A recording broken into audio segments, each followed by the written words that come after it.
Friends, now we shall learn about participle. Please be attentive very carefully. Participle is the backbone of the English language. Once you skip this lesson and once you just ignore it, it will be very difficult for you to cope up the entire grammar in future.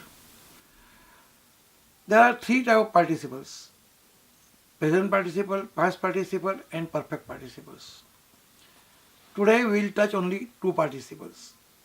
Before explaining you what is participle, present participle and past participle, let me give you the definition of participle. What is participle? We have learned what is verb. The word that shows action in the sentence is known as verb.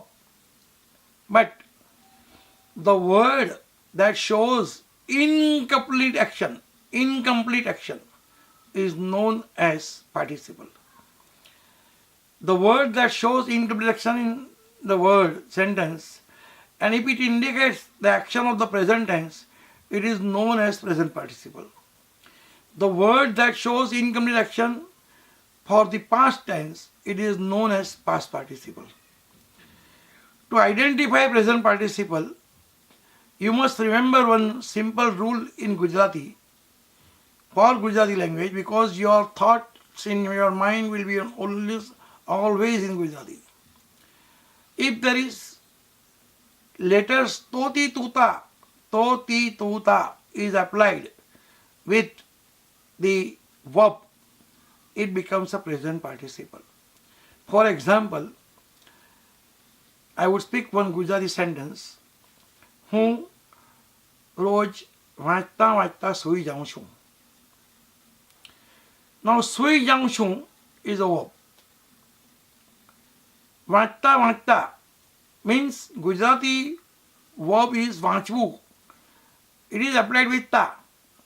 હું વાંચતા સૂઈ જાઉં છું. તે વાંચતો સૂઈ જાય છે. તે છોકરી વાંચતી સૂઈ જાય છે. Likewise, if it is વાંચતું, so if the letter toti tuta is applied, it is known as present participle. To translate such sentence into English, you have to remember the sequence of the sentence: subject, verb, object, participle, and object of the participle. What is object of the participle? I spoke only one sentence. હું વાંચતા સૂઈ જાઉં છું. In this sentence, there is no object. સૂઈ જાઉં છું is a verb. I is subject, and વાંચતા is participle. But if I say હું અંગ્રેજી વાંચતા સૂઈ જાઉં છું, so સૂઈ જાઉં છું is a verb, but this સૂઈ જાઉં છું verb does not have any object. But વાંચતા is a participle, and if you ask what વાંચતા, શું વાંચતા, you get the reply English. So English is the object of the participle. So this sentence will be spoken like this: I go to sleep, or I fall asleep. I fall asleep reading English. I go to sleep is a wrong sentence. I fall asleep reading English. Because in Gujarati, sui javu and suu, there are two different verbs. Su means to sleep, and sui javu means ungma padi javu, that means to fall asleep. You got my point? So I fall asleep reading English. હું TV જોતા અંગ્રેજી ભણાવું છું. I teach English. Here English is the object of the verb teach.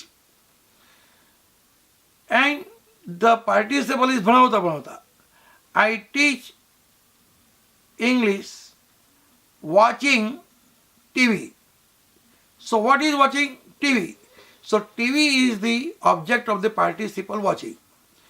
So whenever we want to convert English sentence from the present participle of the Gujarati sentence, we have to apply ing at the end of the verb which is applied in Gujarati with toti tuta.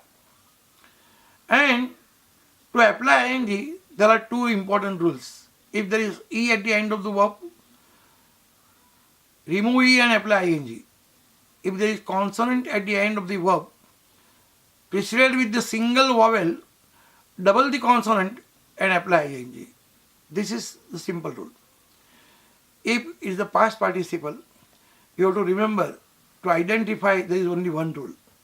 In Gujarati language, the words elo, eli, elu, ela will be added with the Gujarati verb.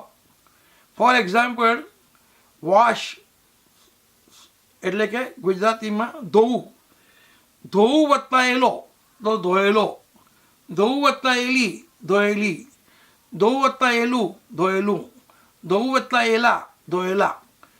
So if I say in Gujarati sentence, હું ધોયેલા કપડાં પહેરું છું, means I wear washed clothes. What did I do? I wear clothes was the simple sentence. But which type of clothes do I wear? Washed. So washed is a past participle, and past participle always plays. Past participle always plays the role of adjective. In most of the cases, past participle is used as an adjective. So I wear washed clothes. હું તૂટેલા ચંપલ પહેરું છું. I use torn chappals.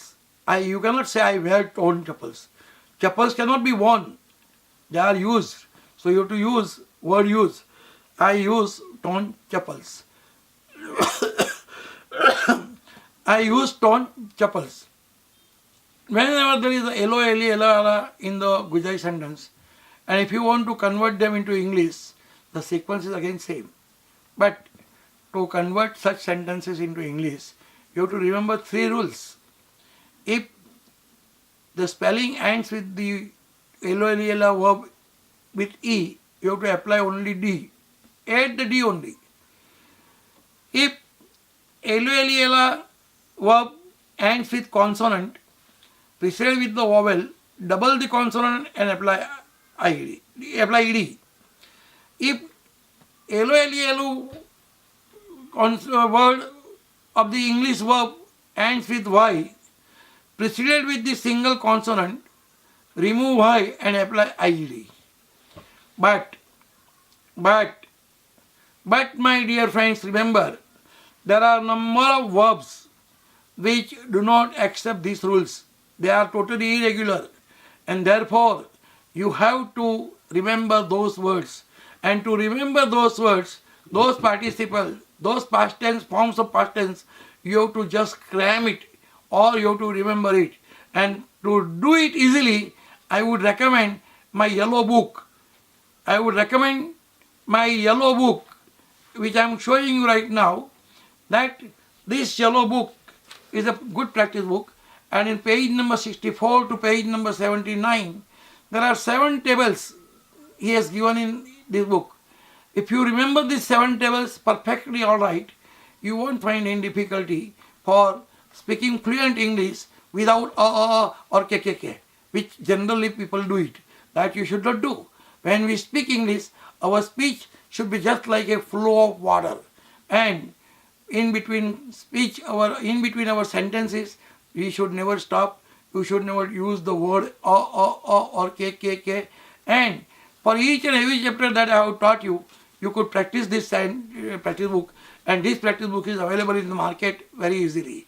And the cost of the practice book is very, very nominal. It costs only 20 rupees or something, and that is nothing for learning English. You could buy it. And whatever I have explained you up till now, up to participle, I have given a brief note of all the rules and regulations in this book, Basic English. These also you could have very easily. You could just write down your request to my email address, and I would be very glad to send you. Generally, for tribal students, I send it absolutely free of charge. But those who could afford, I charge them. I do charge them. But my charges are very nominal. Don't worry about it. So, if you want, you could send me email at Rajendra Karnik, RAJENDRAKARNIK @hotmail.com. All English rules, regulations, everything with examples of Gujarati, Hindi and Marathi. All three languages I have covered. Now, after learning this participle, cases of noun and imperative mood, we will switch over to the present present continuous tense and other tenses, and I'll let you know in a very short brief, but in nutshell. Though it could be in nutshell, I will see that you get perfect idea. Thank you, friends.